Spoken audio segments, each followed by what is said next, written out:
The Savage Nation contains adult language, adult content, psychological nudity.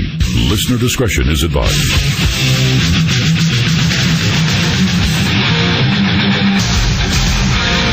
And now, America's most exciting radio talk show, The Savage Nation.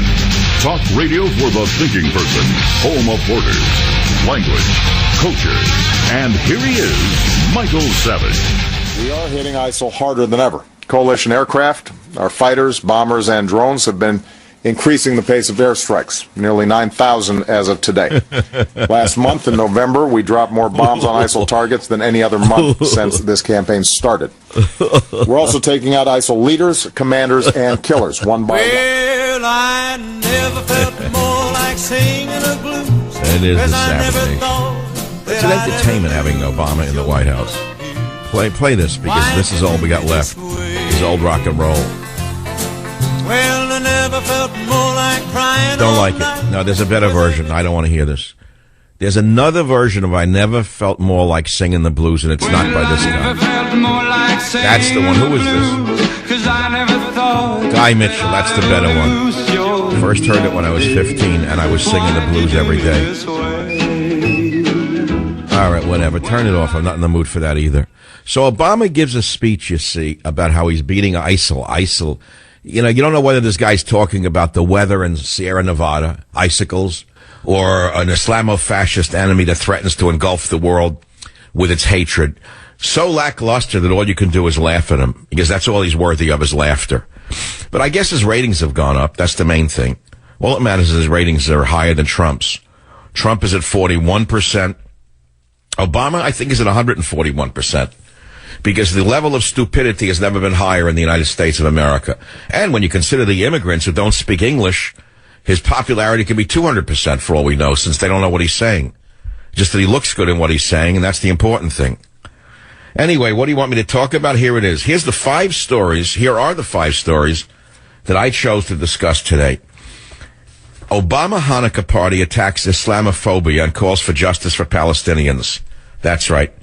He has perverted a Hanukkah party, a party for Jews, by attacking Jewishness, Jews in Israel. Invited a whack job, moron, psychopathic, left-wing so-called rabbi. I love rabbi. What does rabbi mean? Rabbi means nothing. What does it mean? With what they churn out of these left-wing academies now, what is a rabbi? What does rabbi mean? Teacher. She's a teacher anyway, she goes to the White House instead of having a really strong, identifiable Jewish person there. She has someone who attacks homophobia, Islamophobia, and transphobia. That's rabbis today in the liberal church. Then we have the liberal church of Hollywood. Norman Lear, remember him?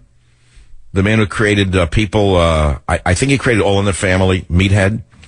He's now a 93-year-old senile case, and he gave himself an award, and he announced an initiative to combat Donald Trump's so-called hate speech and anti-Muslim rhetoric. Can anyone explain this to me? Please explain it to me. And I mean this in the most respectful way possible. Why do liberal Jews embrace Islam more so than any other group in America? Tell me. Can anyone explain that to me? Why do liberal Jews embrace Islam when Islam hates Jews? Now, I wouldn't say that if it was not in the Quran itself. You know and I know that they consider themselves better than everybody, even by their holy book. It's in the holy book. Read yourself what it says, not what the politicians have told you to think the holy book says. Topic number 3. The politically correct crowd just got a great American novel banned. That's right, you heard me. Mark Twain is now out. They threw out Huck Finn, I think, because he uses the N-word. Even though the whole novel is about a white boy who befriends a runaway slave named Jim, they threw it out of the library in Philadelphia. Of course, it's a Friends library, and that's a Quaker group, and you know what Quakers are, don't you? You know how nuts the Quakers are, don't you? And I'm not talking about the Oats either. 350 babies and their parents possibly exposed to TB at a Northern California hospital.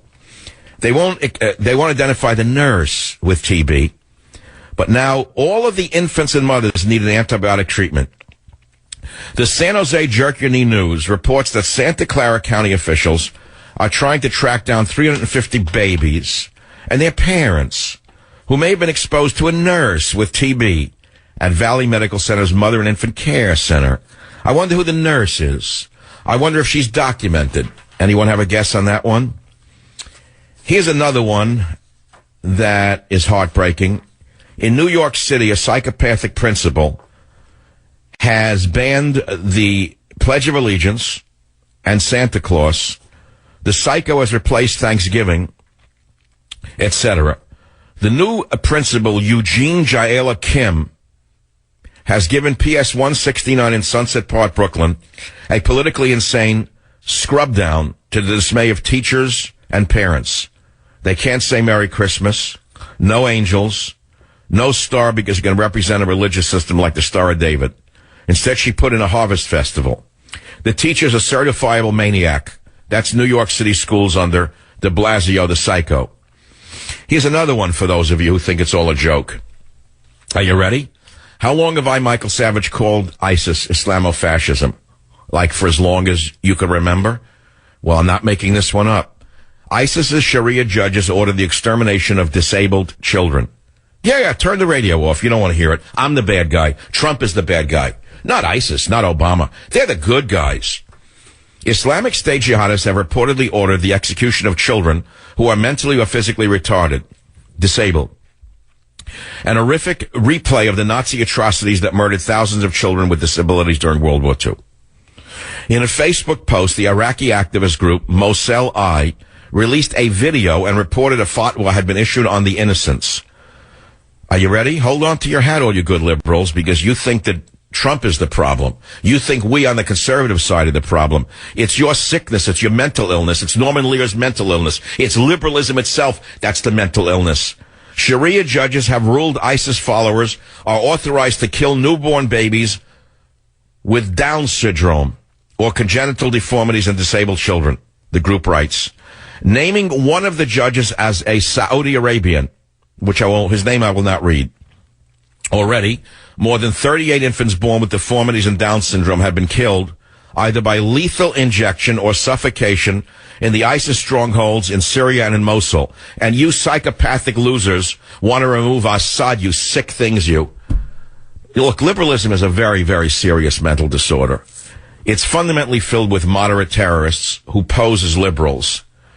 Now I want to do something I've not done in a while. I like to play with my Facebook account over the weekend. I give people a little taste of what's coming on Monday. They're all clamoring to hear the wit and wisdom of Michael Savage, yours truly. So I posted a story over the weekend, and I'm just going to read it to you because you have to listen to what I wrote.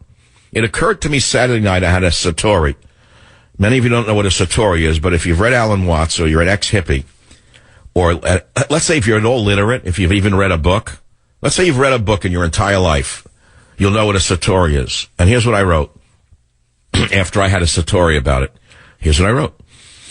Have you figured out why it's Merkel, the potato-faced monster from East Germany's communist past, and why it's been the radical feminists here who are flooding the West with Muslim males? Have you been able to see the pattern? They hate their fathers, so they hate white males and Christianity. And they think these Muslim men will treat them better, I ask? Like Obama's mother. Do you get it?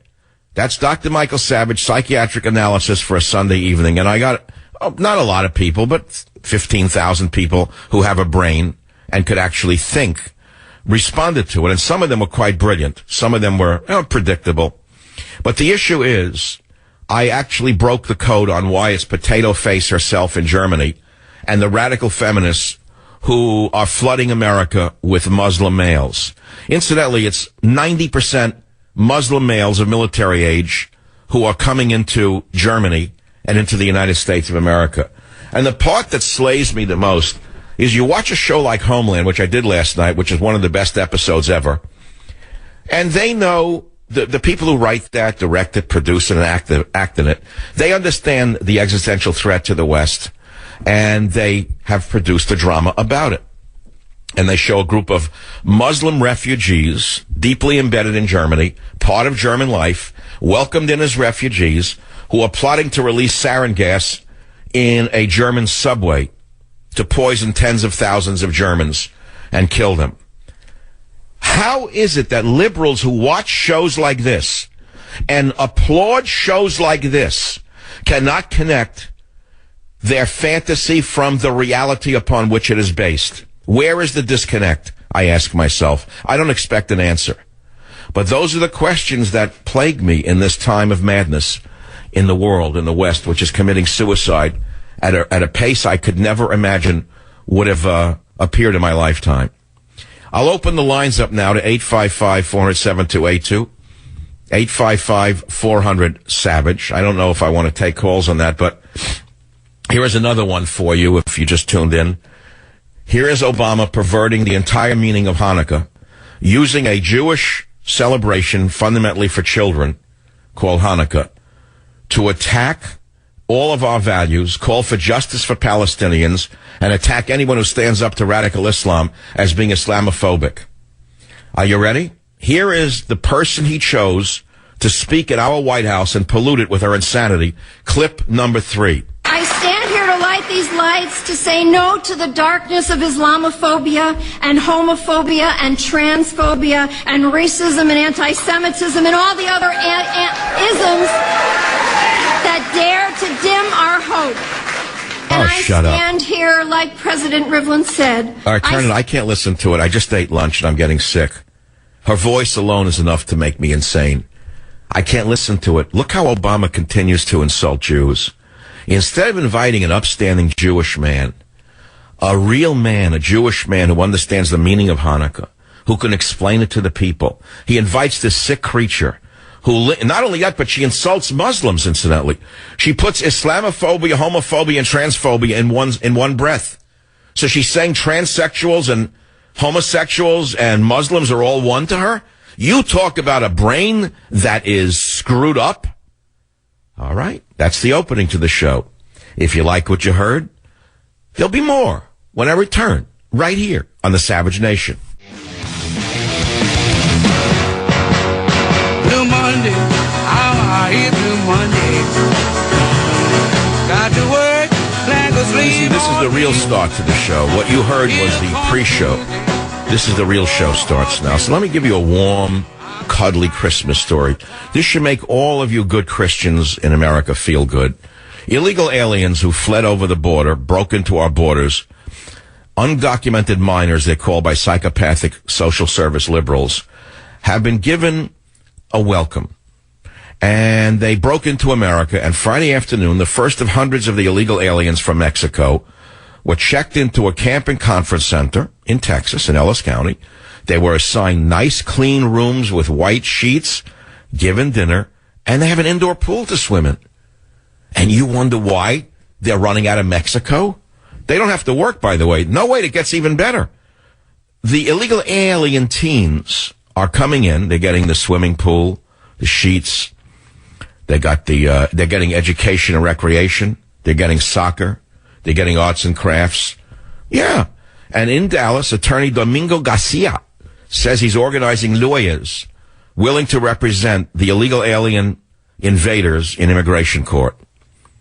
He said, make sure their legal rights are protected, that they're in a comfortable place, and even though they're separated from their families, that they have a Christmas that teaches them what American values are like. Hey, Domingo, I'll tell you what American values are like. When we get Donald Trump as president, you'll find out what American values are like because you'll be on the same bus going south that they'll be on, Domingo. That's what American values are, is putting you on a bus out of the country as a seditious...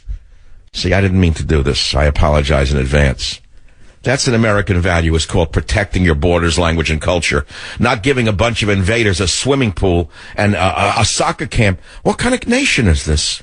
How can the country survive the liberals who have destroyed it so far? I don't know if there's any going back in reality. People say to me every day, do you think we can save it? I'm not so sure. You'd have to reverse everything that the psycho in the White House has done over the last number of years. How hard do you think it would be to reverse what Psycho has done and what Psycho is going to do? Psycho is trying to impose his demonic will upon the American people every day of his life. Psycho does it every way he can. The Psycho invites a fake rabbi to the White House to deliver a sermon about Hanukkah that is nothing but a left-wing screed. It has nothing to do with religion, nothing to do with Judaism, nothing to do with the tradition of the Jewish people. And he invites, on top of it all, the leftist, the furthest left woman, so-called rabbi he could ever find, to disgrace Judaism even further. He's embracing every far left doctrine imaginable. It's beyond anything that a college would be doing. This is how bad this is, and there's no opposition. Okay, I made my point. I've editorialized enough. And he gave a speech this morning saying the United States is attacking the Islamic State harder than ever. Listen to this one. Trying to calm Americans about terrorism for the third time in 3 weeks, President Obama, who speaks loudly and carries a limp stick, said that the U.S.-led coalition is attacking the Islamic State in Syria and Iraq harder than ever? Really? Then why are they still operating? You could have defeated Nazi Germany in less time if you had a real war leader instead of speak loudly and carry a limp stick.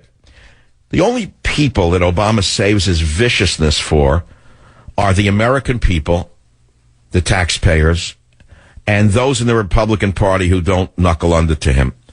Otherwise, what do you got to say? He took Roosevelt's talk softly and carry a big stick and reversed it. Talk loudly and carry a limp stick. That's what we see. And it goes on, and it gets worse and worse by the day. But look, most people listening to the show are not listening to the show right now. They're packing, they're buying presents, they're scanning shopping lists. They got to remember all their relatives and friends and colleagues and parties to go to. They don't care about Obama or illegal aliens or Islamos coming in. They don't care about any of that. Nah. It's the presents. Now, what did I buy Molly? What do I have to buy Billy? When am I due at Johnny's party? What's this about Islam? Oh, I know nothing about it. San Bernardino? San Bernardino? Join the Savage Nation. Call now, 855-400-SAVAGE, 855-400-7282. I stand here to light these lights to say no to the darkness of Islamophobia and homophobia and transphobia and racism and anti-Semitism and all the other isms that dare to dim our hope. All right, turn it off. Turn it off. It's why Jews fled the synagogue. Why doesn't she add Christophobia to the list? I guarantee you she's a Christophobic. I can guarantee you she fears Christians more than anything else in her life. A psycho. So that's who's invited to the White House for a Hanukkah party. A left-wing fanatic, Susan Talv, a suicidal, false rabbi from St. Louis. Unbelievable to me what I'm witnessing, but it gets better. Wait. If you want to have a good entertainment, go to michaelsavage.com. I dug this picture up because you're not going to believe it. Headline, U.S. judge sworn into office on Quran. Okay, unto itself, it's crazy because this is not a Muslim nation.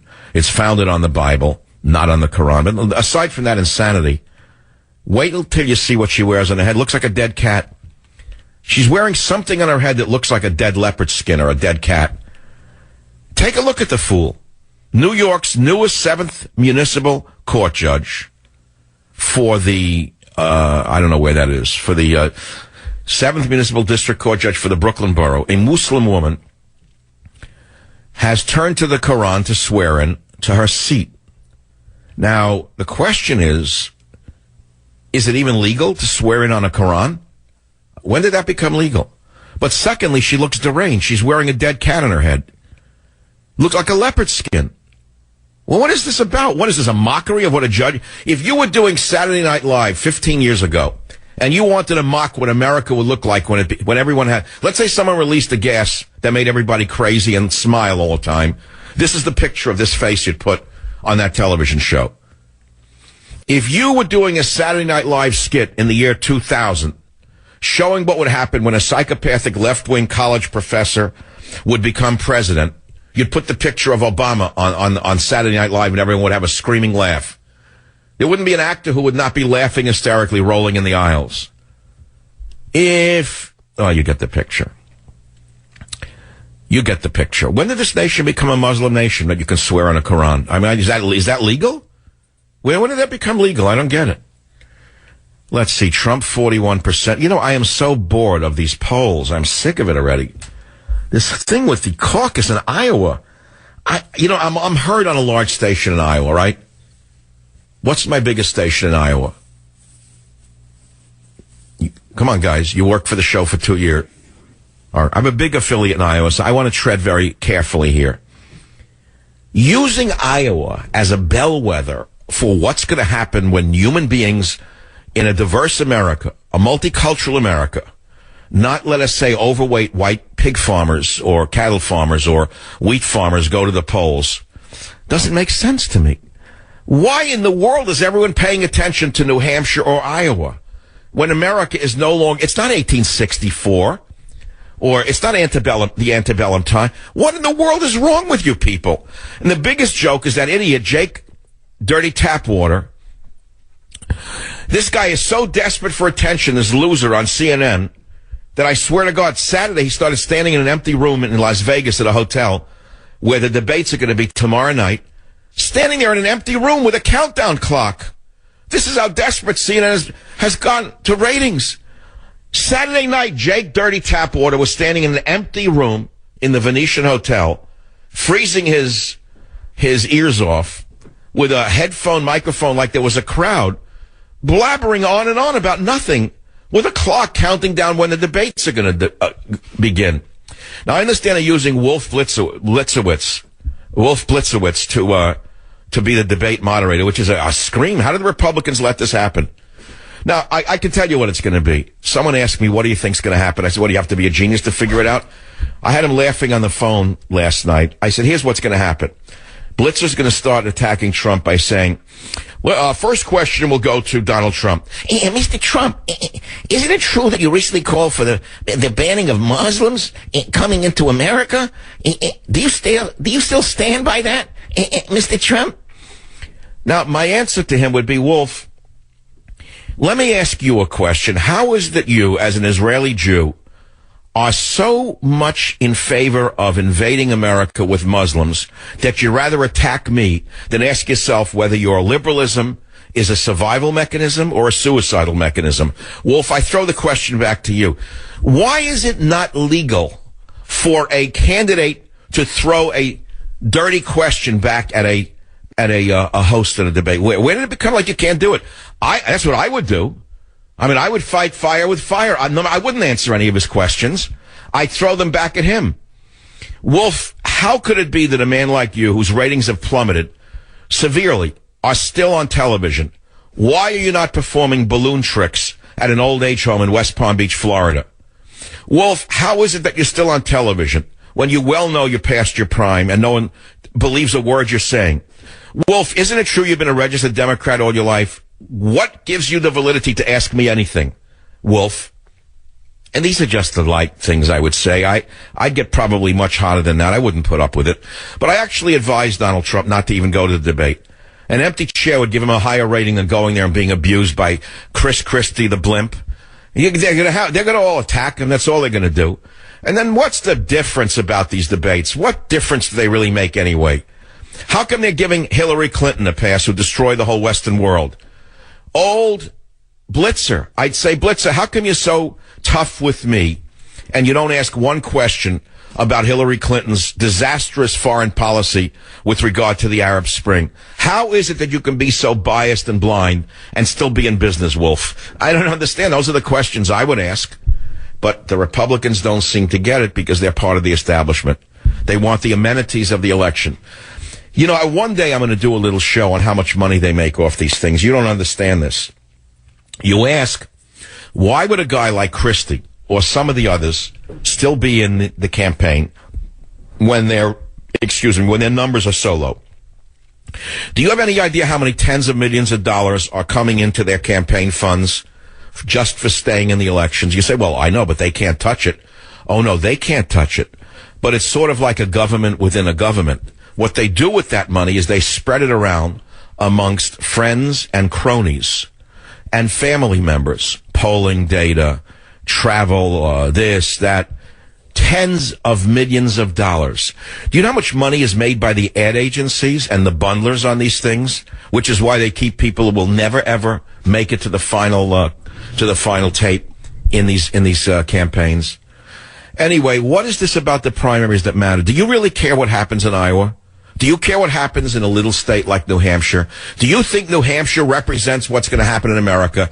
I mean, we're way past the Currier and Ives phase of the United States of America. It's no longer sleigh bells with reindeer pulling a sled, with 4 white people sitting in the sled, going home to a Christmas dinner. It's a different country. Who cares what New Hampshire does? It does not represent America in any way. Who cares what Iowa does? Maybe they're fine people. Maybe they give us our food. Wonderful. But they don't represent America's multiculturalism and gigantic diversity. They don't represent it at all. So how can you really know what they mean? What do they mean? Nothing. Why do you care about this primary? I don't care about it, frankly. I am bored of it. Our elections are a farce. They go on too long. They cost too much money. They distract people from the real problems of the world. Right or wrong? Okay. WABC, Kenny, you're the first up. Go ahead, please. What's on your mind?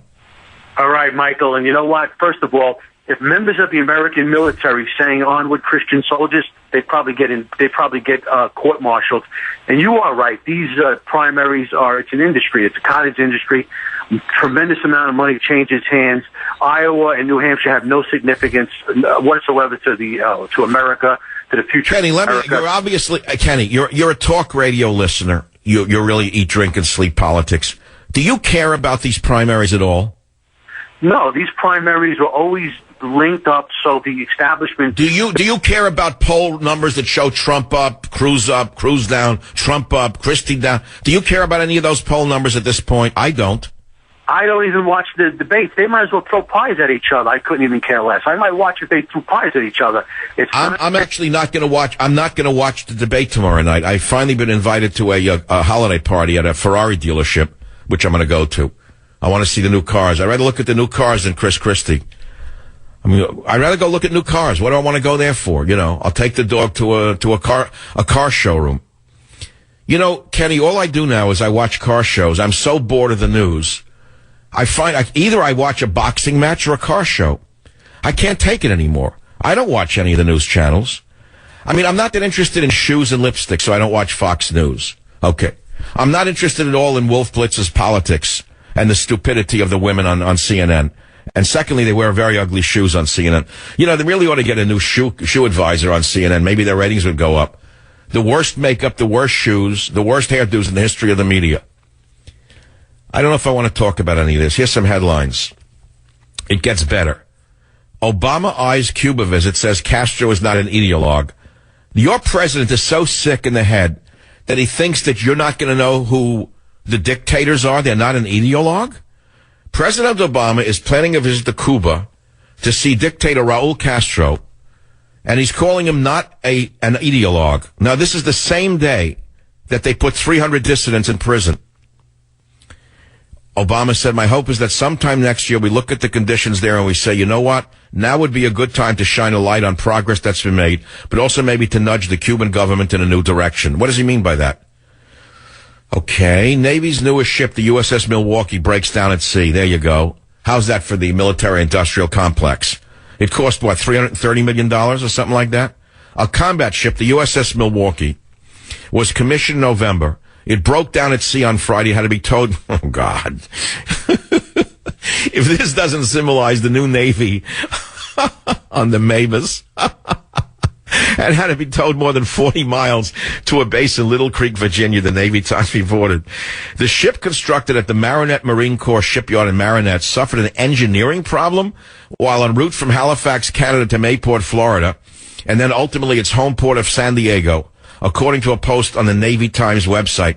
Now, being a boater and somewhat of a mechanical guy, I tried to find out what caused the ship that cost $300 million to break down soon after being launched. And it said some engine filings got into a filter. That doesn't make any sense to me. First of all, where'd the filings come from? Unless someone threw them into the engine, into the fuel. Number one. Number two, why didn't they change the filter? Usually a filter sets off a certain computer signal, especially on a ship of that expense, to say that it's stuffed and it's, can't function as a filter anymore. So it looks like sabotage to me. But I wouldn't say that because that would be considered a conspiracy theory. Navy's newest ship, USS Milwaukee, breaks down at sea. Did you hear what I just said? Nothing symbolizes the U.S. military better than this story. Back in a minute. ISIL also continues to lose territory in Iraq. ISIL had already lost across Kirkuk province and at Tikrit. More recently, ISIL lost at Sinjar, losing a strategic highway. ISIL Why lost does he sound so Baji unhappy? Does he sound like a leader who's leading the troops in a battle for life and death? Why does he sound so like he doesn't give a damn? Could it be because he doesn't give a damn? Why does this fool talk in vague platitudes about virtually everything and get away with it? Answer: because of Wolf Blitzer, because of Jake Tapper, because of George Stephanopoulos, because of the useless Democrat-controlled media. That's all. Vague platitudes, that's what passes for leadership today. Now, I don't know what I want to do with calls, and I want to take calls. Maybe I need a vacation. But the problem with a vacation is there's nothing I like to do on vacation. And what are you going to do on your vacation? I was going to do a little show on that, which is, are you looking forward to a vacation? Normal people like vacations. They do things like ski. Can you imagine that? White people ski. I never learned to ski. My kids I taught to ski because I figured if they're going to be an American, they better learn to ski. So even when I was a poor grad student, I took them to ski lessons. And they both ski. I don't know. Maybe they're better Americans than me, but I don't ski. I don't play tennis. I don't golf. Court-martial for Bergdahl. Army charges desertion, endangering unit by going AWOL in Afghanistan. I'm shocked. I'm shocked that they recommended a court-martial for Bergdahl. I'm surprised that Obama didn't embrace him and take him into the White House as a special attaché for Iraq and Syria. He could have been made a special attaché to ISIL. I'm just shocked that the U.S. Army decided to refer the case for general court-martial to face charges of desertion and endangering the safety of his unit. I hope that didn't leak out to the White House. I really hope not. Now, here's a tough story for me to read because someone has blood on their hands, and his name is Jay Johnson, in my opinion. Are you ready for this? ABC News, right-wing source.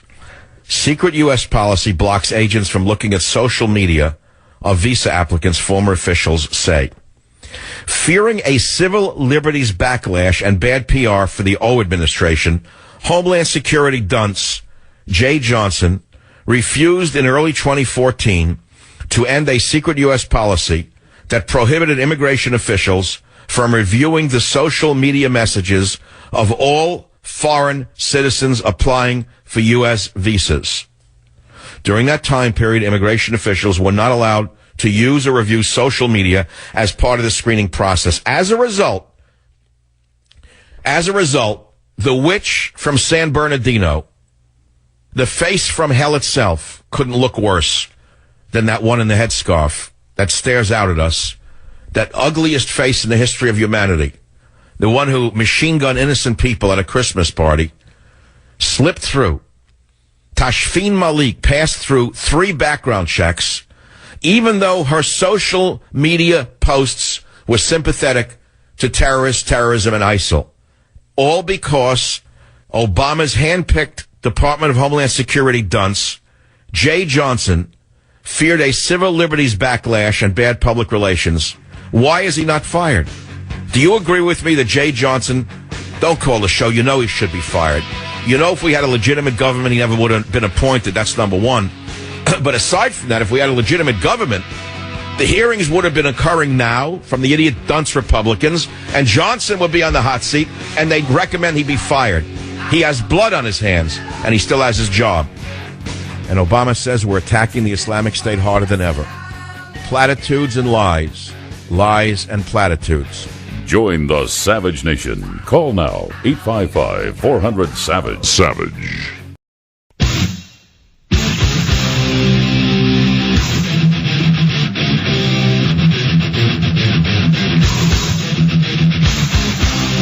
Warning. The Savage Nation contains adult language, adult content, psychological nudity. Listener discretion is advised.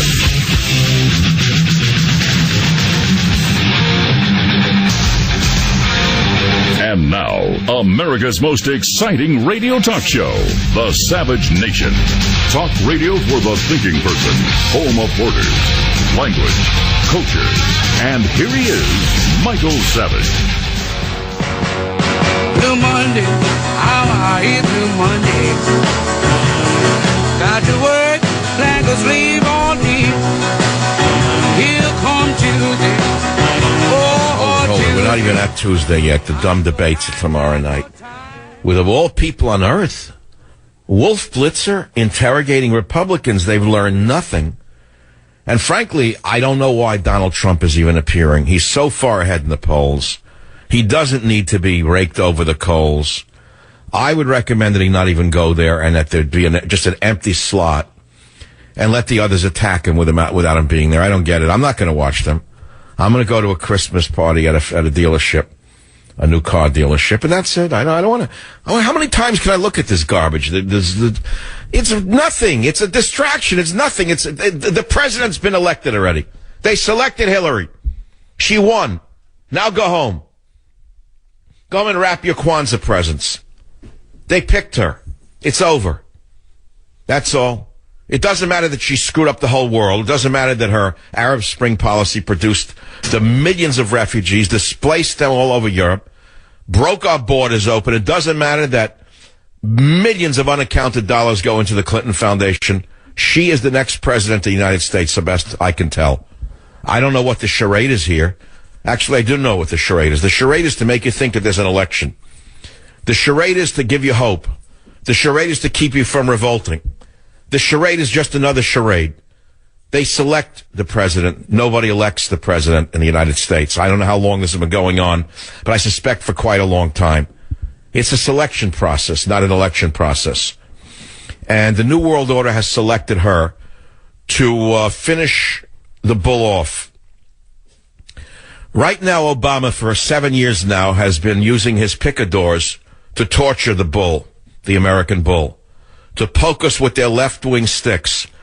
All of the freaks have been led into the arena after they blinded the bull. After they blinded the bull, all of the freaks, the sickest people in the world, have been permitted to poke the American bull with sticks like the evil people in the bull ring. And then the picador comes along. The matador has permitted them to poke the poor bull with the sticks, the sickest jackals known to mankind have been poking America for 7 straight years now. Every institution, from the hoof to the ear, has been poked by these sick people. And in for the kill, there comes the sword and the cape. The masked woman enters the arena to finish the bull off, and her ears will be thrown to Saudi Arabia. The ears of the bull, rather, will be thrown to Saudi Arabia. They will cut the ears off the bull after it is dead and throw it to Saudi Arabia. Not a bad, it's very flowery. Nice idea. Make for a good cartoon, I suppose. So, it's basically holiday time. New coffee offers same heart benefit as red wine, chemist says. The University of New Hampshire chemist says he's developed a coffee that provides the same benefits to the heart as red wine. The Portsmouth Herald reports that Glenn Miller infused Arabica coffee beans with resveratrol, the natural antioxidant found in the skins of grapes and used to make red wine. And he says the infusion happens during the roasting of beans for his product to achieve its heart-healthy effect. Why don't you just eat grapes? I don't understand this. I eat red grapes every day. What's this with what do you have to have a chemical thrown into your gut for? I don't get this. Last night I drank red wine. I eat grapes at night before going to sleep. I have done this for years. He says each cup of his magic coffee provides the same amount of antioxidants as a glass of red wine. If you stop the average person in the street and ask them what an antioxidant is, they wouldn't know what you're talking about. They have no idea, but they know it's good for you. They know if it has an antioxidant, it's good for you. Well, I've been writing popular books on health for a long time. My first published book was in 1972, and I know what an antioxidant is, and I also know what it is, and it's not a magic substance. But a common sense would dictate that if it comes from the skins of grapes, why don't you just eat grapes with skins? I don't quite understand that. I eat red grapes, and I drink coffee, and I'm not going to live forever. What do you think? You're going to live forever? You're not going to live forever. You're just not going to live forever. In fact, I looked at the picture. I just brewed a cup of coffee. I got myself a $20 white trash coffee maker. I love it. I had this $500 Italian machine. It broke down. It's like a Ferrari. Beautiful to look at, but unbelievable every other day. I mean, to just make a cup of coffee, you need an engineering manual. It hisses and it groans and it practically sings an aria to you from Pagliacci. It's unbelievable, but you can't make a coffee out of it. Every other day, I'm calling a guy in New Jersey, some kid who sounds like he should be working in a Scungili shack on Mulberry Street, and he's giving me like secret methods to make the machine work. Pull out the thing and pull it in and stick your hand under it and look where the grinds are and run a finger and that and then and rub it in the thing and put it back in. If it doesn't work, drop dead and go. So I went and I bought a $20 Mr. Coffee machine. I got so fed up with the Italian coffee makers that I had, I swear to God. I went back to the grinder, which I kind of like. I like that sound of the beans grinding in the morning. It wakes me and the dog up. I hate the sound, actually, but it symbolizes morning to me, the noise that it makes. And then I got the paper filters. I did get the hippie filters, though. I won't use the one with the chlorine bleach in it. I know better than that. I don't want cancer. So I got the very hippy-dippy brown coffee filter paper. Costs a little bit more, but believe me, it's a smart move. And I put in the water. I put in the bean. I pour the water. I press it. And in 2 minutes, it makes me a cup of coffee without singing me, an aria. I don't understand why anyone needs those machines anymore, but whatever. 3 of them broke down the same day. 855-407-282. What do we got in the caller? Did I take a call yet? I had one call today. Iowa. I'm not talking about Iowa. I'm not talking about New Hampshire. You know, it's one state I've never been to is Iowa, now that I think about it. I'm not denigrating the great state of Iowa. I have a wonderful affiliate in Iowa, but I've never been there. There's a few other states I've never been to. That's one of them. It's number one state that sticks out of my mind as a state I've never been to. Why is it a bellwether? Why is it a bellwether? I don't get it. For what's going to happen in an election. That may have been true when America was 96% white and people still owned a farm. What in the world is wrong with you people? And then the media goes crazy about who wins in this, and it's always won. It's always predicted. Yeah, right, sure. Right. So maybe I should take calls on health instead. No, I know what I want to do. I don't want to do news. I don't want to do any more news. I'm sick of the news. Teddy, here's what we're going to do today. I'm going to be Dr. Mike, Uncle Mike now, and I'm going to do lifestyle questions because many people are very depressed right now. Otherwise, they wouldn't be listening to talk radio. In other words, if you were a normal person and you had a regular life, would you be listening to me? No. You'd be like everyone else, shopping like an idiot, going to a holiday party like a good guy, planning a vacation, planning a family event. You wouldn't be eating your heart out over politics. So it means you have problems. You're agitated. And I don't claim to know everything, nor do I claim I can help you, but I do have enough of an ego and enough of an education to I suspect that I probably could help you as a lifestyle coach. I can guarantee you I'll do as good a job as the people out there who charge $400 an hour. What do you think? They're smarter than I am? You think they have some magic answer for you any more than a shrink does? You know, when I was a young kid, my mother, she had plenty of problems, real ones, real problems. And she was very sad as a result.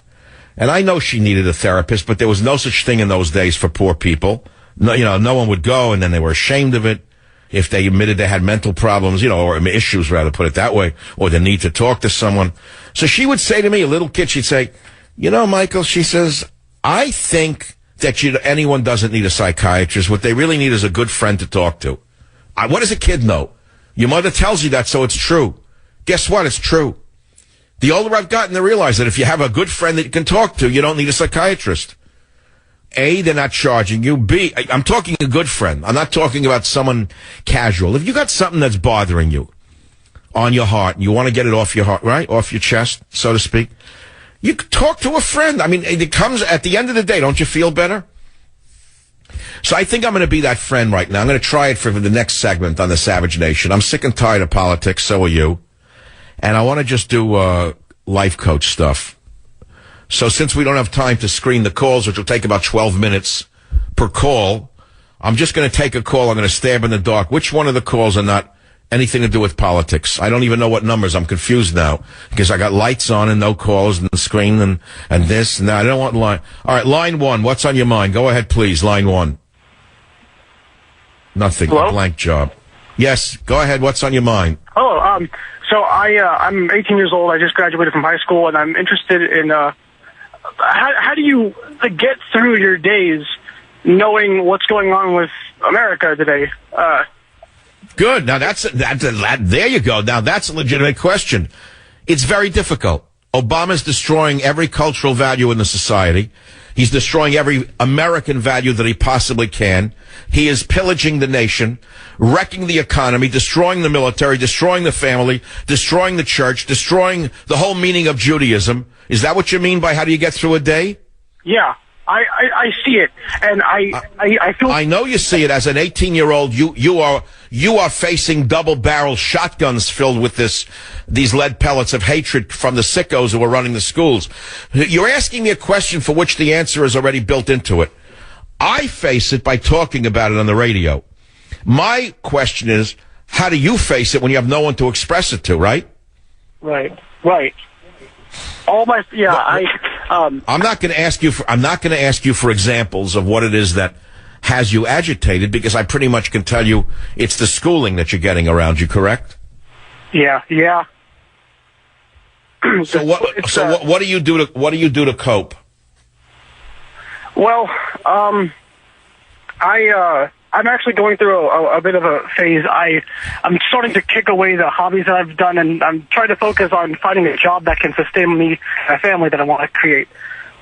Eventually, probably in the next couple of years. What, at 18 years of age, you're going to look for a job for the rest of your life?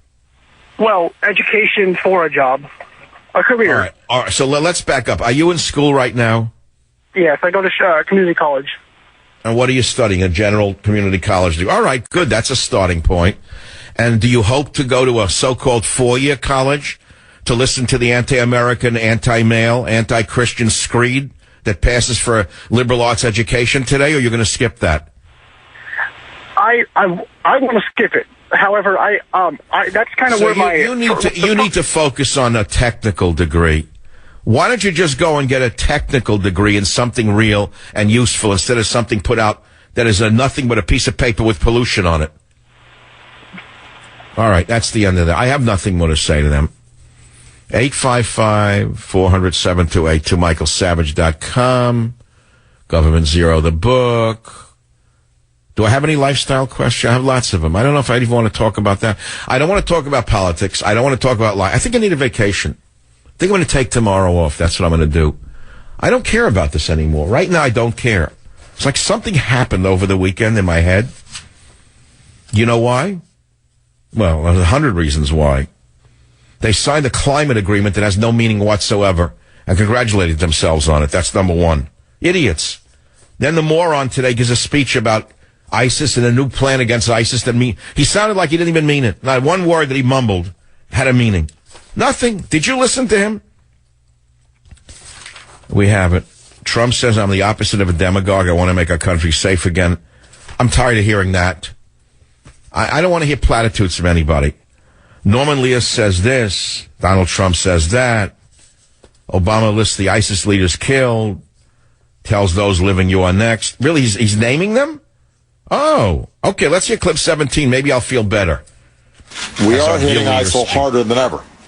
Coalition aircraft, our fighters, bombers, and drones have been we heard this. Increasing the pace of airstrikes. This is the one where it sounded like he was cleaning his teeth at the same time. Sounded like he had a toothpick in between his teeth. Okay. Chris on WJR, what's on your mind, Chris?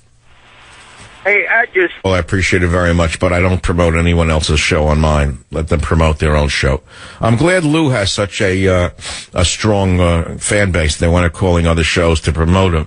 I guess he's desperate for ratings. He tries to use my show. Who is Lou Dobbs? I never heard of him. Doesn't he have a restaurant called Dobbs Kitchen somewhere in New York? They serve corned beef and bologna.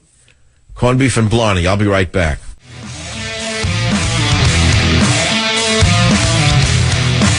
So in New York, homeless squatters are taking over LaGuardia Airport. Bums are sleeping all over the airport. It looks like a cesspool, like a third world cesspool under de Blasio. And this doesn't catch your eye outside of New York. when you see what liberalism actually does. The face of liberalism is expressed here, of bums defecating, urinating on the floor, literally going to the bathroom in LaGuardia Airport in New York and showering naked, competing with people who are trying to fly somewhere, and they do nothing. The police are not permitted to arrest them. This is the face of liberalism. And if you think Detroit was bad, and if you think that Baltimore was bad, you're correct. But that's the face of America if this is not reversed. It's that simple. It's the face of America. Unless this is reversed, all of America will go down the tubes the same way. So let's see the front page of the newspapers. I'm afraid to even look at them. Here, New York Post, Ryan flying. It's a guy with a ball in his hand. I don't even know what sport it is. Hit and run hero. Okay. Nothing about killing handicapped children by ISIS. Nothing about executing them with a lethal injection. Nothing about the women who were being raped at age 8 and 7 by ISIS until they bleed to death. That didn't make it to the news. Oh, wait a minute here. Most New Yorkers don't want Syrian refugees in the U.S., poll says. How'd that get in? How'd that get into the paper? Most New Yorkers don't want Syrian refugees in the United States, poll says. 50% of voters say they oppose opening doors to Syrian migrants, while 39% said they would let them in. I would say that all the good liberal brainwashed children in New York should be asked if they would take a Syrian refugee in their own house for 90 days, so that we in America, who are mean-spirited right-wingers, can see how that works out. Get back to us after 90 days and tell us how it worked out. Join the Savage Nation. Call now, 855-400-SAVAGE, 855-400-7282. Savage. ISIL also continues to lose territory in Iraq. ISIL had already lost across Kirkuk province and at Tikrit. More recently, ISIL lost at Sinjar, losing a strategic highway. ISIL lost at Baji with its oil refinery. We saw the daring raid supported by our special forces, which rescued dozens of prisoners from ISIL, and in which Master Sergeant Joshua Wheeler made the ultimate sacrifice. Okay. So far, ISIL has lost about 40%. You get the picture. Lackluster, throwaway speech about how great the war is going. No one believes a word he says. And by the way, whatever little war he's fighting is only because of Putin anyway. Had Putin not raised the stakes and really taken on these monsters, Obama would be doing nothing as he had been doing for 2 years. Nothing, and yet he wants to destroy Russia along with Assad. This is crazy. See, this is why it's hard to do a show, because most of you don't follow me. Here's an article I saw on Drudge. Again, it's food related because I eat a lot of food. Do you eat food? I eat food 3 times a day or more. Supermarkets selling shrimp peeled by slaves. Another problem. Now, I go for a shrimp now, I have to feel guilty. AP, global supermarket selling shrimp peeled by slaves. And it's about poor slaves who rip out the guts, heads, tails, and shells off shrimp. And it's poor, innocent Thai people from the countryside working in a shrimp peeling factory. Well, admittedly, it's a horrendous job. But here's the question. When these lunatics in the Associated Press kill the shrimp industry, tell me what these poor people who are now peeling shrimp are going to do for a living. They won't have a job peeling shrimp. So they want to work peeling shrimp in an equally brutal factory. This is the problem with liberalism. They don't know what they're talking about. AP journalists followed and filmed trucks loaded with freshly peeled shrimp from the gig shed to major Thai exporting companies, and then using, you hear what they wasted their time on? U.S. Customs records. They're tracking shrimp now. They're not tracking Muslims who are coming here to bomb us like in San Bernardino, but the fearless journalists at the Associated Propaganda Organization are tracking shrimp. And who peels the shrimp? They're not talking about the girls being sold into slavery and being raped to death. No, they're talking about shrimp. They also track similar connections from another fact. Oh, come on. U.S. Customs records show that the shrimp made its way into the supply chains of major U.S. food stores and retailers. Then they name the food stores that have them when it's everyone who has the same shrimp. But they target Walmart, Whole Foods, Red Lobster and Olive Garden. Why did they pick on them when all the shrimp come from slave shrimp peelers? It also entered the supply chain of some of America's best-known seafood brands, including Chicken of the Sea and Fancy Feast, which are sold in Safeway to Schnucks, to Piggly Wiggly and Albertsons. Brave AP reporters went to supermarkets in all 50 states and found shrimp products. I'm not making this up. I swear to God. This is what the Associated Press has fallen down to. European and Asian import and export records are confidential, but the Thai companies receiving shrimp tracked by the Associated Press, this is not a parody. This is not a parody. I swear to God, this is what they're doing.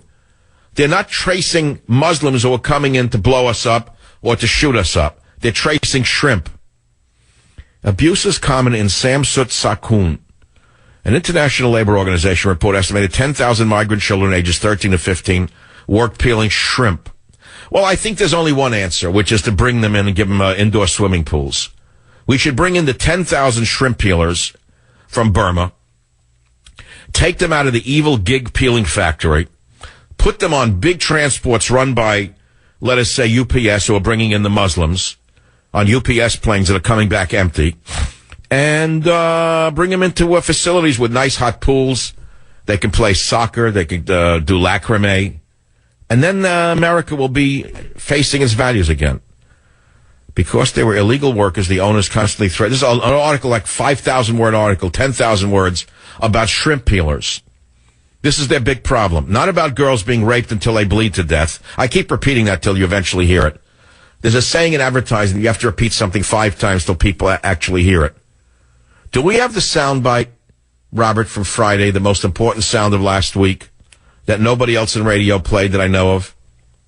It came from CNS Media. Now, the man's voice is that in translation. He appeared before U.S. Congress about what ISIS Islamofascists are doing to young girls. And you have to listen carefully to hear it. Many of you asked where you could hear it. Well, you're going to hear it in a minute. Then it comes out today that ISIS is executing handicapped children. And the Associated Press, though, is bravely tracking down shrimp to make sure the shrimp peeling stops. Listen. Thousands of young Yazidi women, girls, and even children, who, as I speak, have been enslaved and forced into sexual slavery. These girls are subjected to daily multiple rapes by ISIS monsters. According to many escaped women and girls whom I talked to in northern Iraq, the abducted Yazidi, mostly women and children, number over 7,000.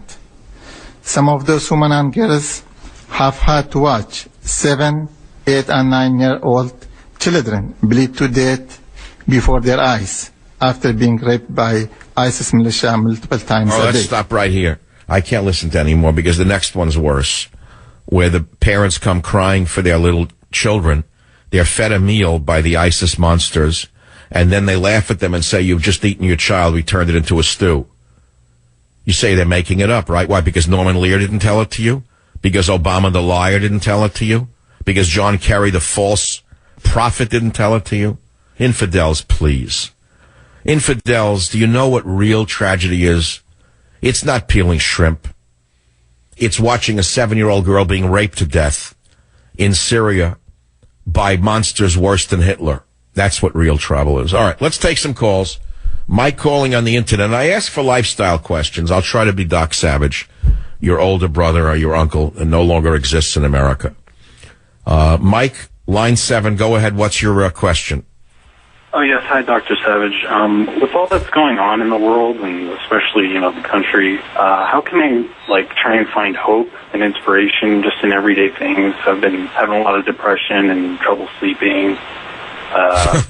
I'm not laughing at you. You're not alone. I'm just trying to... Maybe that'll help you when you understand that America is depressed because of Jay Johnson, who has failed us in San Bernardino and not been fired, or depressed because Obama's fighting a false war against ISIS, or depressed because these fools signed an agreement on global warming that has no meaning whatsoever. Of course there's reason to be depressed. So maybe if you know that there's a reason for your depression, you'll be less depressed. Yeah, I guess. In other words, you're not crazy. Mike, there's reason to be depressed. You're not nuts. That doesn't help you, though, right? People. No, I mean, I try and tell people, and they think I'm crazy. They think it's, oh, you're a conspiracy theorist or whatever. Well, all right. Well, maybe you shouldn't listen to talk radio. I mean, maybe you don't want to know the truth. The truth is very depressing. See, this is a terrible thing to admit on a show like mine, where I tend to try and tell what I think is really going on and what's important on a daily basis. But it's depressing a lot of people, which is why they're tuning out. Instead, they're paying attention to silly things. I was in San Francisco on Saturday. I spent the day in the city. In the middle of the day, there were thousands of young idiots walking around dressed up as Santa and Santa-ettes. The same in New York. Morons running around getting drunk from morning till night. I don't mean drunk in the streets dressed as Santa. And I looked at it and I said to myself, now you know why Islam is rising and why the West is dying. I said that to myself. If a person is a religious person and they see healthy looking 20-something kids running around like idiots dressed up as Santa Claus, getting drunk all day, what are you going to do, get agitated over it? You say, weren't you young once? So you say, yeah, I was young once, but there's something wrong with this picture. How can you have so many thousands of fools dressed up as Santa running around the streets getting drunk in America and not see that it's a symptom of a greater problem? I said to myself. Did you see them where you live? Where do you live?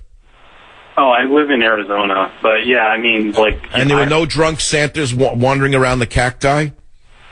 Not with caps, but yeah, everyone just wants to watch football and get drunk and ignore everything, but it's... So you're lonely right now, right? You're alone mainly. That's your biggest problem. I can hear that, right? You have no one to talk to? Yeah. I mean, my girlfriend and I, we're going through problems right now, and... All right. Well, you're not alone with that. The holidays are a big breakup time. The holidays are a very big breakup time for people, Mike, and you're not allowed. I tell you something else, years ago, people dared to admit that they were lonelier during the holidays than during other times of the year because they see other people allegedly looking busy and happy and being invited to parties, and they're alone, and they get very depressed. I think that's what you're going through. Oh, yeah, absolutely. So where is your girlfriend now? What, she left you, or you left her, or what? Oh, well, we've been in a long-distance relationship for a couple of years now, and I don't know, we've just kind of grown apart recently. No, wait, what do you mean by long-distance relationship? You were never with her altogether? No, not like all the time. Like, she lives in Sacramento, and so we'd see each other maybe every couple months or so, spend a few days together, but... How can that even be a relationship, I mean, I guess you hope that one day you'd be together, right? And now you know it's not going to happen. How old are you? I just turned 25. Oh, you're a youngster. I could be your Dutch uncle and say, look, yes, it's heartache. Yes, you're going to remember everything about her, and you're going to glorify the good times, and you're going to forget the other times. You're going to forget the bad times. You're going to take everything that was good and magnify it into, like, permanence. And you're going to forget the bad times because that's what you do. That's a normal human thing to do, but it's not the reality of it. I mean, I can guarantee you if you were together every minute of every day, you wouldn't be feeling this way right now. And I'll say again what you already know. There are plenty of fish in the sea. Is she the only one in the world for you, do you think? I don't know. Maybe. Yes, you're going to say yes. You're going to say yes, she was the only one. God sent her down. She was perfect. I don't know why it didn't work out. Why am I being punished? I know those are the thoughts you're having right now, correct?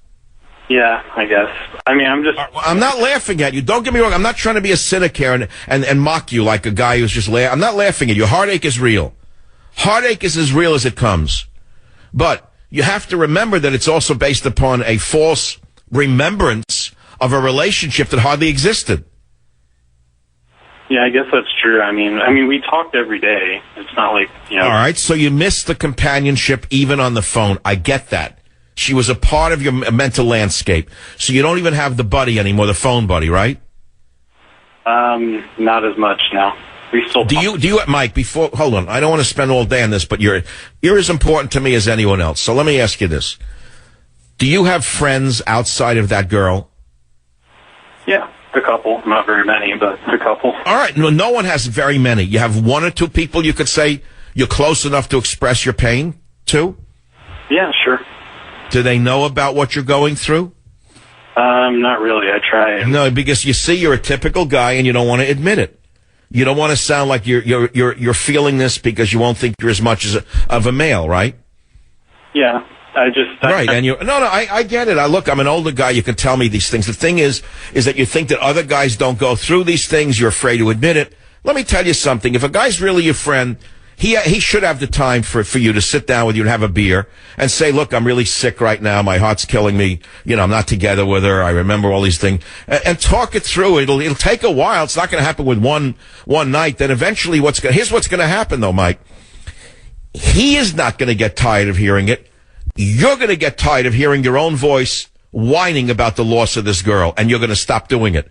What's going to happen is you're going to become tired of talking about her, and you're going to stop talking about her. And that'll be the day that you start to heal. I'm telling you how it's going to be.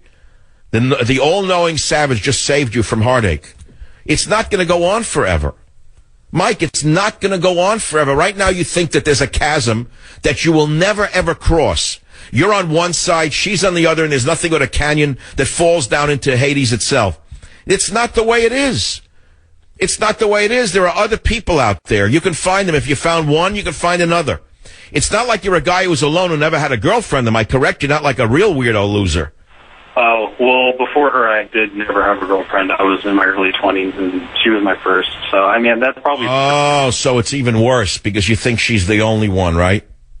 Yeah, I guess. I mean, I'm more depressed about the world situation rather than her. Like, it's really... Well, it's hard to say, People tend to wrap up their personal emotions in world events sometimes, and it's very hard to segregate out which is really operational in terms of the overall sense of the overall emotional package that you're dealing with. Mike, let me send you a Christmas gift. I'm sending you a beautiful copy of Government Zero. Take it to a bar and read it in a bar and see maybe you'll attract a decent American conservative girl. I'll be right back. Going loud over the mountain, a girl waits for me. She's not waiting for you. She ditched you. Forget about it. She's not waiting for anybody. She's doing what she wants to do. That's all. I know, you thought that for the rest of your life, you'd sit on a couch together and listen to Uncle Savage. You'd go to movies, you'd watch television, you'd get a little puppy, you'd have a decent job, and you'd brush her hair over her ear, and neither of you would ever get sick or yell at each other. Right. Right. Ann Smith writes on Facebook, Dr. Savage, I love your segment today on being Uncle Savage. It brings out a side of you I love to hear. Your advice is so so interesting. I actually enjoyed that call with that poor guy, that lonely guy out there. I felt like I finally did something useful today. It's a weird day for me. I'm telling you, I'm not interested in the news. I don't care about the election. I can't stand the primaries. I'm not going to watch the debates. So I did a lifestyle segment. I took one lonely guy. Maybe I helped him a little bit. I don't know. It's a weird day. Time seems like it's moving slowly. I'm telling you, it's odd. There's like a time-space continuum warp today. Everything's moving slowly.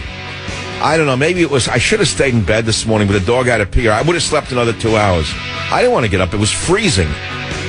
Cold. I don't sleep with the heat on. The wind came in off the bay. It was a perfect morning to not get out of bed. Then I made the mistake. I said, all right, the dog's going to make on the fly. Whatever. Now he's sleeping, and I'm eating my heart out on the radio. Go figure that one out. I'll be back here. Be here or be nowhere. Join the Savage Nation. Call now. 855-400-SAVAGE. Savage.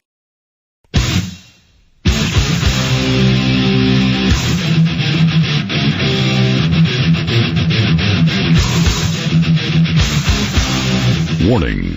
The Savage Nation contains adult language, adult content, psychological nudity. Listener discretion is advised.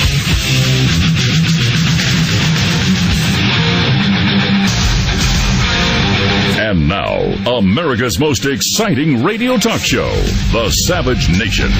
Talk radio for the thinking person, home of borders, language, culture. And here he is, Michael Savage. What was he on? I would like to know. Pizza sauce couldn't do this. Play it just a little faster. This is a bad version.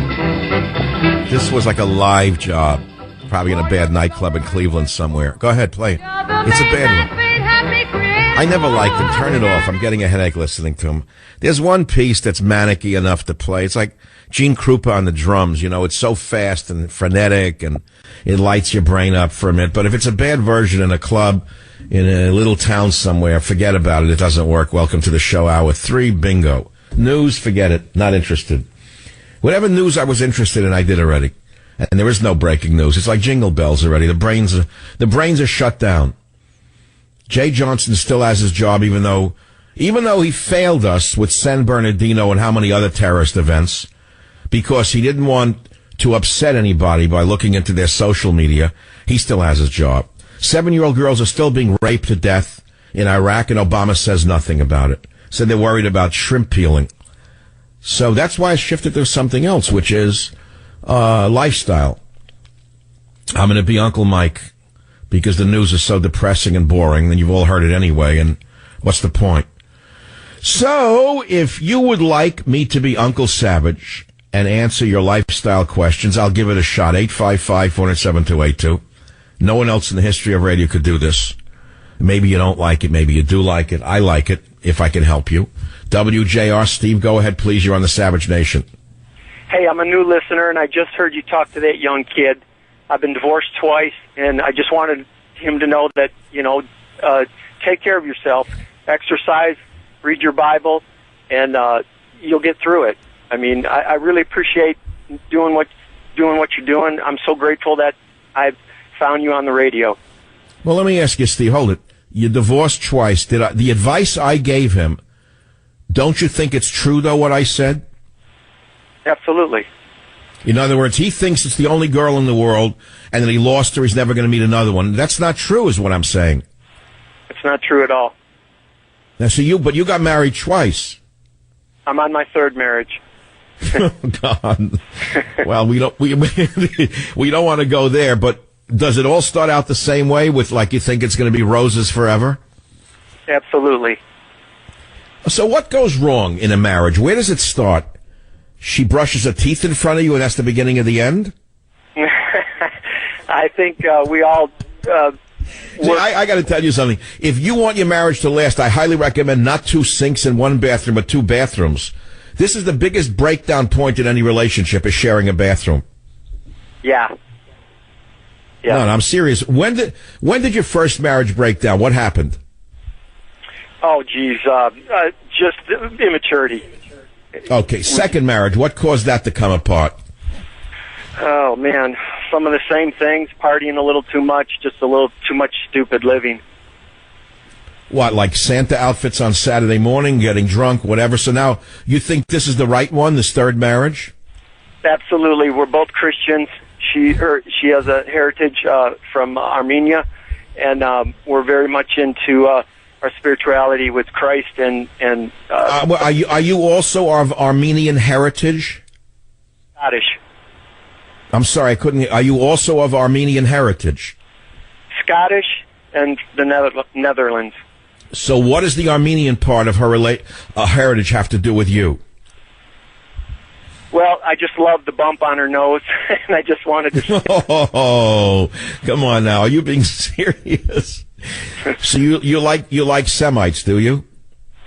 Well, she's beautiful, and I'm just grateful. Look, the main thing is that you're in love with this woman, and you want this one to work, because you don't want to do this again. How old are you now, Steve?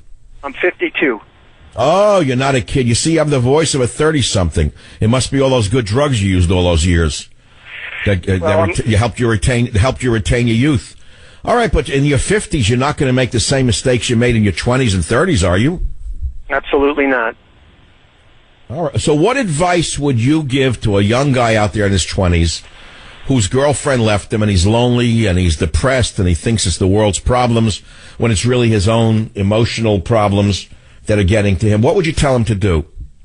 Oh, just a lifestyle. I mean, you got to eat right. You got to exercise. And I don't know if he's Christian. I'm going to give everyone listening to this show an instant hit. Here's instant antidepressant advice. Powdered vitamin C, let's say a gram or 2, and then run around the block a few times. It'll go right across your blood-brain barrier faster than you could imagine. You know that vitamin C crosses the blood-brain barrier faster than heroin? Did you know that? I did not know that. Yeah, no, that's part of my background in the biomedical sciences, particularly in nutrition. It's an amazing antidepressant. All right, Steve, because you're a new listener, I'm giving you a special Christmas present, Government Zero. Phone number is 855-400-7282 is the phone number. Here we go. Here's a great call. Line of 4. Now we're cooking. Al, what's on your mind? Hey, Uncle Mike, I wanted to talk to you about cars. Good. That's what I want to hear. Let's be American. Let's talk about cars. I love car shows. Well, I know you're going to the Ferrari dealership, so I wanted to see, do you prefer the Italian motorsports cars or the American muscle cars? That's an amazing question. I am a car collector, and I never talk about it because people will think I'm boasting. I've always been fascinated by machinery of all kinds. I love engines.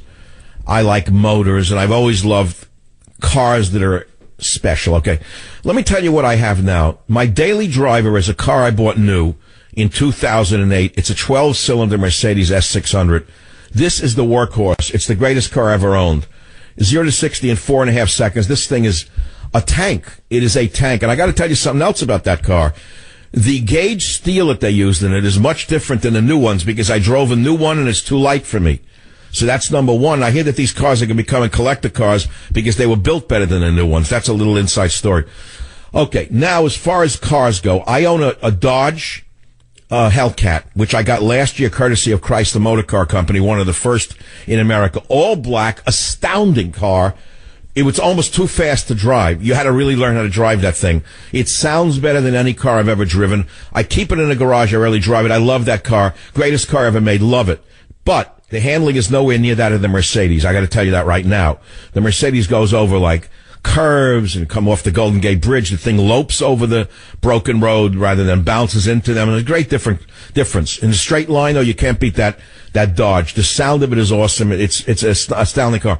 Now, when it comes to exotics, I have a 1970 Jaguar XKE Series 2 Roadster, light blue. Gorgeous thing. I never drive it because you know Jaguars, right? I mean, I've had a lot of work done to it. Triple carbs, 4.2 liter, magnificent machine. Handles beautifully, but I don't drive it. I mean, I'm not crazy. I recently purchased an XK150, 1961, 3.8 liter drop head coupe, gorgeous car. Again, I don't drive it. It's a collectible. That's all it is. Now, you asked about Ferraris, right? I had a red 430. Do you know what that model is? The Ferrari 430, the red one? Yeah. I think I've seen it done. Yeah, I had a 360 before that, which was a modified racing car, very hard to drive on a road. The 430 was fantastically better. I had that for years, bought it new in 06. I traded it 2 months ago for a Ferrari California in a light blue. It's a 4-seater. I love the 4-seater more. It's a little faster. It's got a better transmission. It's more of a GT car than a sports car, which I don't use. I'm not the right age bracket for a sports car. I mean, sports car. You know, an older guy in a sports car is a stereotype. It's kind of an embarrassment. So I don't even like to be seen in one. And so this is more of a GT kind of car. And it's a fine car, but I wouldn't take it on an everyday. I wouldn't take it everywhere on an everyday car. Like, for example, I went into San Francisco on Saturday. I wanted to go into the city, meet some friends for lunch, dinner, whatever. I only took the older Mercedes because the thing is a workhorse, as I said. I wouldn't drive a Ferrari into that city with the broken roads. That doesn't really answer your question, does it? Yeah, it does. I've been listening to you for 15 years, and I love when you talk about cars. I think I watched a lot of the same TV shows on Velocity. Exactly. I watch them every night. I get so bored of the pornography and the hatred and the anger and the liberalism. I wind up watching guys with ugly beards fixing things and making cars run. I had a beautiful car. I shouldn't have sold it. I had it on a stage with me years ago, a 65 Caddy convertible, a red one. I sold it about 4 years ago for $24,000. I shouldn't have sold the car. It was magnificent. So a wonderful man bought it, I think, in Alaska. I don't know where the thing is. If he's listening, I still have a set of keys for it that I found. Did you ever sell a car that you wish you didn't sell? You ever do that? Yeah. I had a 75 Cadillac Eldorado. It was my first car ever, and actually I drove it into the ground. But it was sold probably. Yeah, that car I should have kept for the Savage Museum, which will never exist. It only exists in my mind. No, my archives and all. I had a dream once of building a Savage Museum where the red Cadillac would be the center of it, and all of my audio tapes would be in a certain area where you can go and listen to them, and then all the videos would be running. You could press it and watch that, and the books and the manuscripts and the this and the memorabilia. But what's the point? I mean, what's the point of building a thing like that? That's a little too egotistical. Nobody would be interested in all of that stuff. But I'm not going to throw the archives out. I'm going to just give them to the family so they can burn them and throw them away for me. All right, my friend, thanks for the call. Be back in a minute. So I got an email on my Facebook account from the young man who was lonely. He said, thank you. He's actually a real person. I'm not going to read his name. He said, thank you. You helped me, and thanks for the book and all of that. I mean, it's hard to believe there are real people who are really looking for some kind of advice. I think just a friendly voice out there, and I'm glad I could fill that role once in a while because, hey, look, there is a limit to politics. It's not the be-all and end-all over the world. He says, hey, Michael, it's the caller lonely guy. Thanks for talking to me today, Dr. S. You did make me feel better. Thanks for the Christmas gift of Government Zero. I'm looking forward to reading it. And there are other things that I shouldn't read. And it's about the post I made this morning, over the weekend, really. Have you figured out why it's Merkel, the potato-faced monster from East Germany's communist past, and why it's been the radfems here who are flooding the West with Muslim males? Have you been able to see the pattern? They hate their fathers, so they hate white males and Christianity, and they think these Muslim men will treat them better. Got it? That's what I wrote. That's my analysis. It's one way of looking at it. The feminists and the leftists are fundamentally suicidal, and they also hate the Christian white male. The radical feminists have targeted the Christian white male for 40 straight years. That we have known. But now that they are embracing an invasion of our nation by Muslim males, you have to ask yourself, are they sane? That's all. We know there's a war against the Christian West. We know that. We know that the hardline communists are aligned with the Islamists. We also know that National Socialists under Hitler had strong alliances with the Islamists. It's history repeating itself. And that's why Merkel, who was named Man of the Year, I think that's more apt than you may think, who comes from East Germany with a communist past, is leading the destruction of Germany. She's leading it. You know that potato-faced monster that was put on the cover of the $1 a year Time magazine cover? Okay, you get the picture. 855-407-2882 is the phone number. Let's take a caller or two. Jocelyn on KSFO in San Francisco. What's your question or comment? Yeah, Savage, do you think there's a difference between hybridization and GMO? I feel like they get lumped. That's a great question. No, I'm glad you said that because I thought you were just going to talk about GMOs. But sure, there's a difference between hybridization. It's a variety. Hybridization is a slower version of GMOs, genetically modified organisms. We understand that, correct? Yes. Are you there? Yeah. Okay. So what is it that you fear about GMOs? There's a lot of hysteria about that, as there is about global warming. What part of genetically modifying an organism worries you? Well, I'm just not sure if it has any effect on, its makeup, or is it really just speeding up the process, or are they genetically altering it so that it could, be cancer forming or something to that effect? All right. Well, we all have those questions. I don't think there is a definitive answer. And I can give you a cavalier answer, and I can give you a realistic answer. I personally could care less. I do not obsess on whether a food that I'm eating is a GMO-free or a Schmendrick-free. It doesn't matter to me at a certain point. I can't walk around tripping over every food label in the history of the world. Having said that, for 50 years, I've looked at everything I've ever eaten. I'm very careful not to eat foods with sugar in them because I know that sugar is the number one poison in the Western food supply next to pesticides. So let's start with the things to really worry about. Organophosphorus, pesticides, I don't want them in my body. Sugars, I don't eat them because I know that they're poisoning my body. So thank God I'm still pretty healthy, but the thing is now we're getting to a whole new realm where people fear the Frankenstein organism as a result of genetically modifying the genes, meaning of an organism, right? But at the end of the day, we are all genetically modified individuals. You know that. Your parents, for example, did selective genetics, didn't they, by picking each other to make babies? Aren't we all a product of some kind of bioengineering? Yeah, I think it just is a little scarier when it happens in a lab. Right. No, I understand. I'm making a broader point, which is parents select each other based upon, well, they fall in love. But what is falling in love? It's a lot of selections made in falling in love. One of the selections is, wow, she's great or he's great. He'll make a great father or she'll make a great mother. That's a form of genetic engineering. You're picking somebody to mate with to make a baby. So in other words, we're all a product of selection, genetic selection. The question is, does speeding it up, is what you're asking, make Frankenstein organisms? I don't have a definitive answer to that. Join the Savage Nation. Call now, 855-400-SAVAGE, 855-400-7282.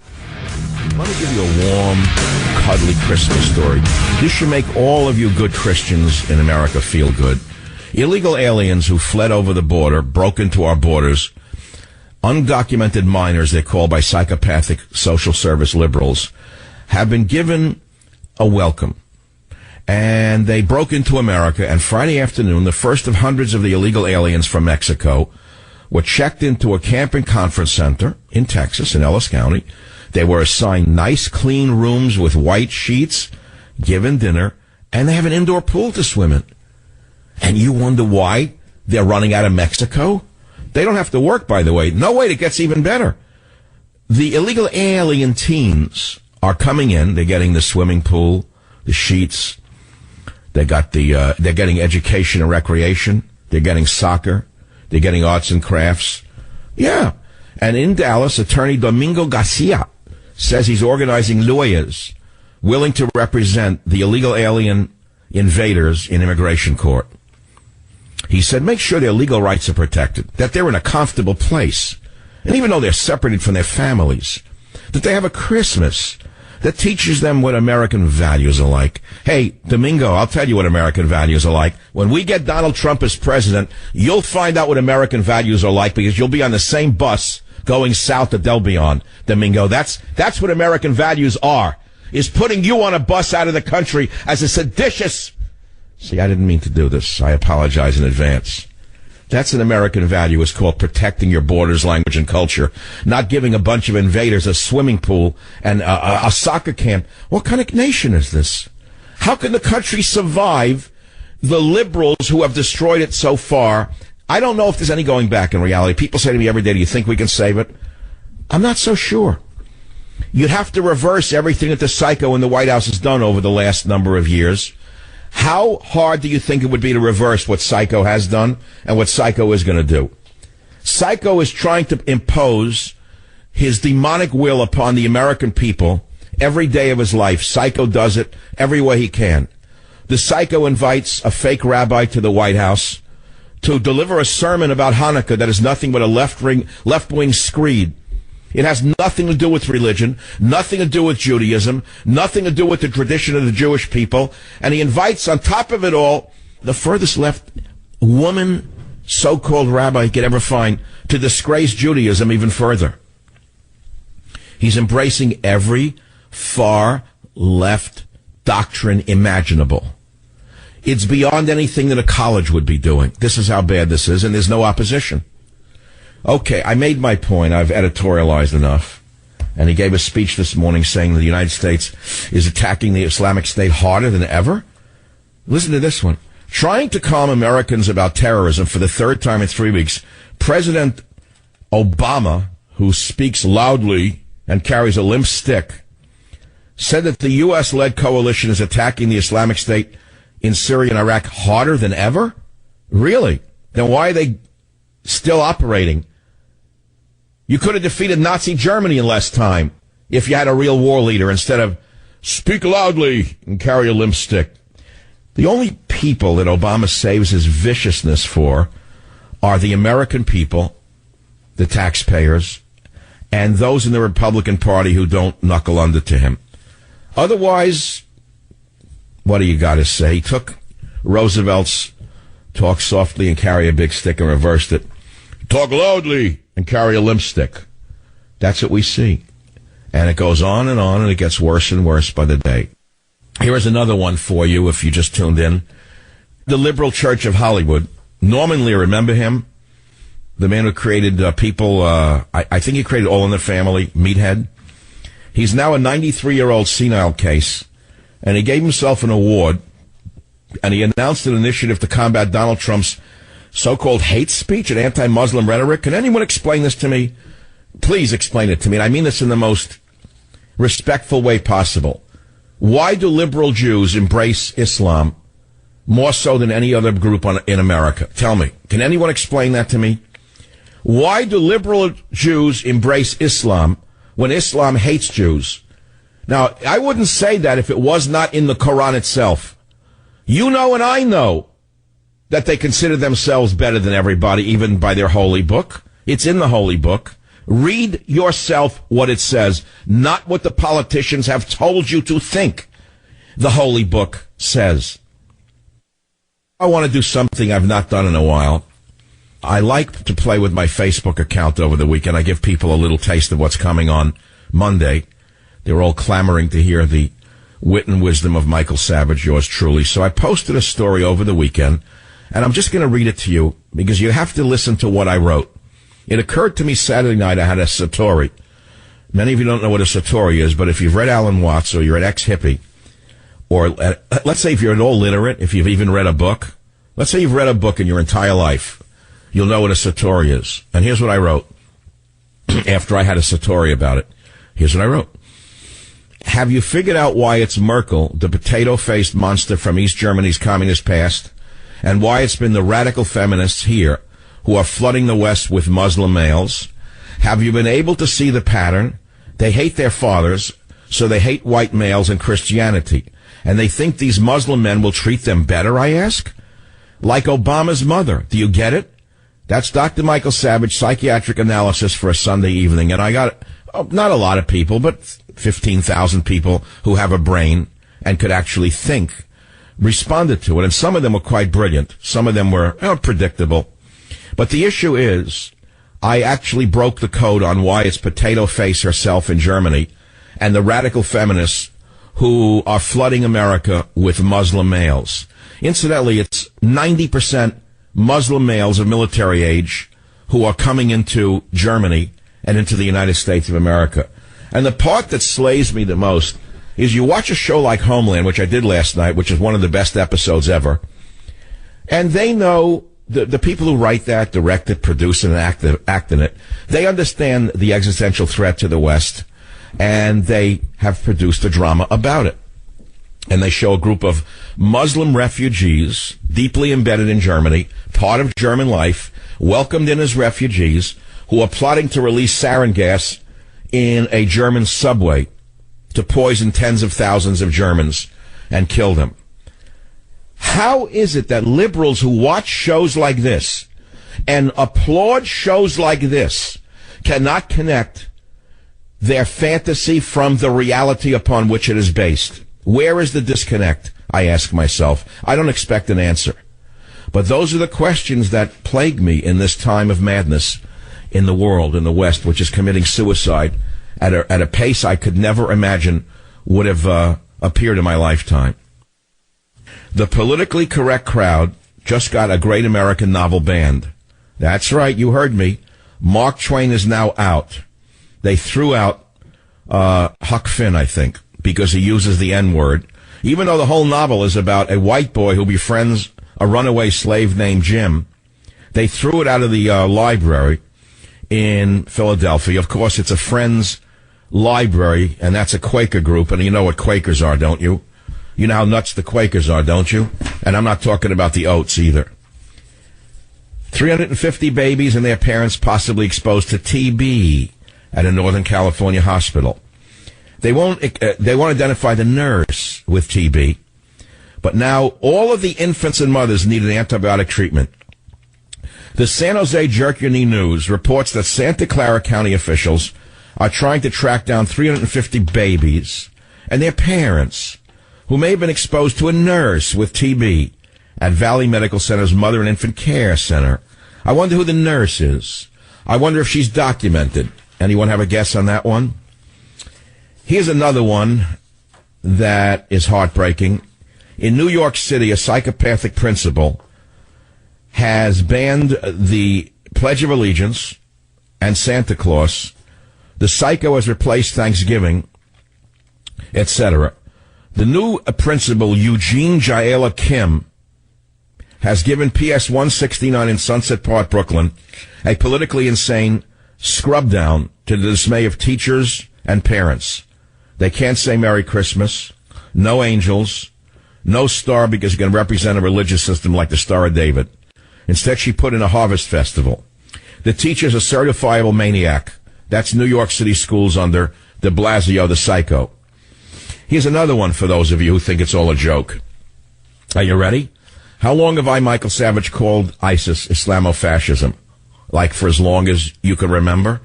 Well, I'm not making this one up. ISIS's Sharia judges ordered the extermination of disabled children. Yeah, turn the radio off. You don't want to hear it. I'm the bad guy. Trump is the bad guy. Not ISIS, not Obama. They're the good guys. Islamic State jihadists have reportedly ordered the execution of children who are mentally or physically retarded, disabled. An horrific replay of the Nazi atrocities that murdered thousands of children with disabilities during World War II. In a Facebook post, the Iraqi activist group Mossel I released a video and reported a fatwa had been issued on the innocents. Are you ready? Hold on to your hat, all you good liberals, because you think that Trump is the problem. You think we on the conservative side are the problem. It's your sickness. It's your mental illness. It's Norman Lear's mental illness. It's liberalism itself. That's the mental illness.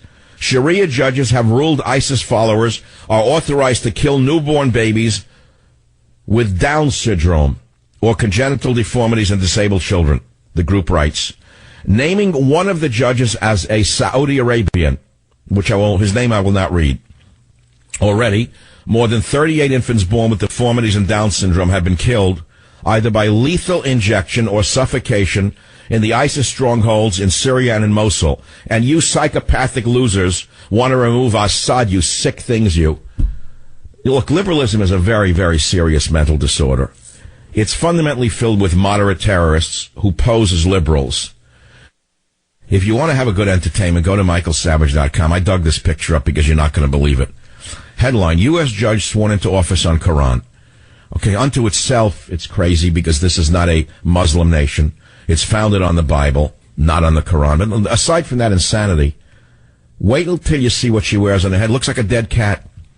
She's wearing something on her head that looks like a dead leopard skin or a dead cat. Take a look at the fool. New York's newest 7th municipal court judge for the 7th municipal court judge for the Brooklyn borough, a Muslim woman, has turned to the Quran to swear in to her seat. Now, the question is it even legal to swear in on a Quran? When did that become legal? But secondly, she looks deranged. She's wearing a dead cat on her head. Looks like a leopard skin. Well, what is this about? What is this, a mockery of what a judge... If you were doing Saturday Night Live 15 years ago, and you wanted to mock what America would look like when everyone had... Let's say someone released a gas that made everybody crazy and smile all the time. This is the picture of this face you'd put on that television show. If you were doing a Saturday Night Live skit in the year 2000, showing what would happen when a psychopathic left-wing college professor would become president, you'd put the picture of Obama on Saturday Night Live and everyone would have a screaming laugh. There wouldn't be an actor who would not be laughing hysterically, rolling in the aisles. You get the picture. I'll be right back. The question is that after Obama leaves office, should he actually leave office? And having at that point flooded America with millions of illegal aliens, primarily from Mexico and other third world nations south of the border. And we will have become a putative third world nation in many ways. Can the country ever come back from this dark force is the question. I mean, we have two dark forces now attacking our once free republic. We have the invasion from south of the border. And then we have the attack upon all of our cultural institutions by the so-called progressive, which is really a regressive left. All-out attack on our borders, language, and culture by progressive travelers who have hijacked public policy from national defense to immigration to public education. The question is, can we ever come back from it? Many of you are heartbroken because you don't think we can ever come back, and you're just trying to live out your lives the best way you can because you're older people. That's really what I hear from a lot of older people is, thank God I'm old because I don't think I could survive what's coming here. But you do know that there's a nation that's going to be here after you're gone, and you can't give up. Just because we've had an enemy within for so many years, and by the way, it's going to get a lot worse. I want to remind you that when you see the head of the Department of Homeland Security, a guy like Jay Johnson, who never, ever should have been appointed, there's something wrong with the whole picture of Jay Johnson. They gave him the job of Homeland Security, and he prevented the DHS from reviewing visa applicants' social media posts. As a result, there is blood on his hands with regard to what just happened last week in Southern California, and yet he hasn't been fired by Obama. Now, why would Obama not immediately fire a guy like this who failed us so horribly? The answer is because Jay Johnson was acting on Obama's orders not to review visa applicants' social media posts because Obama could care a whit less whether or not they had terrorist leanings. I'm going to let you figure out why. So given that every level of the government has been infiltrated and penetrated, and given that there's no opposition party, certainly no opposition press, the only question remains is, what can we the people do? I guess the answer is speak out, because you can't act out. All you can do is speak out. You can't act out. And I want to remind you of something else, those of you who are on the left side of it. A bird needs two wings to fly. Here in America right now, we only have one giant left wing. One big fat left wing. The other wing has been tied behind the bird's back. And this country has been going in circles because of this, because Obama has only permitted this big left wing to flap. It's been flying around and around in one direction. You see, a bird needs a left wing and a right wing to fly. And there is actually a right wing in America, but it is not the Republican Party. That's correct. And on those kind notes, on that kind note, I'd like to leave you today in the Savage Nation. I read to you, by the way, just now from a page in my book, Government Zero, which is the collected wisdom of Michael Savage in one dose. Good night. Savage.